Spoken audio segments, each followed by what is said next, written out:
Katika kaunti ya Trans Nzoia limetoa onyo kali dhidi ya watu watakaopatikana wakijihusisha na kutoa mielekeo ya kisiasa kwa niaba ya jamii, huku likisema kwamba hatua hiyo itaandamana na adhabu kali dhidi ya wahusika. Isaac Famba anatuarifu mengi.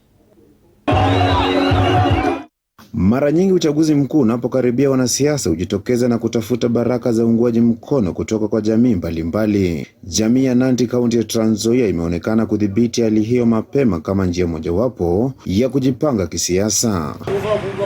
Wakizungumza kwenye kongamano la wazee katika baraza hilo mjini Kitale, wazee hao wamesema kama hawataruhusu mtu yoyote kufanya maamuzi ya jamii kabla ya mashauriano ya kutosha. Ifikapo wakati yenye tutakuwa na uamuzi ya kuchagua viongozi kama gavana, seneta, kiongozi ya kina mama, wajumbe na madiwani, wakati mwafaka itafikia na tutakaa chini kama jamii na tutoe uamuzi ya kutosha. Wakirejelea hatua ya baadhi ya wazee siku kadhaa zilizopita, ambapo kundi moja la wazee liliweza kumuidhinisha gavana wa kaunti hii George Natembeya, wazee hao wamekanusha vikali hatua hiyo na kusema haikuzingatia maoni ya baraza hilo.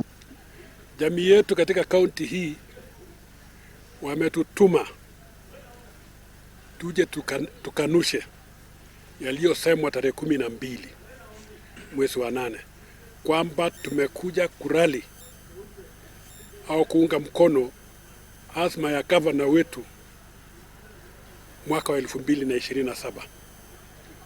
Tumekuja kusema hapana. Kama viongozi wa jamii hatujaketi, hatujazungumza kuanzia mashinani kwa ajili ya kuweka mtu katika kiti hicho.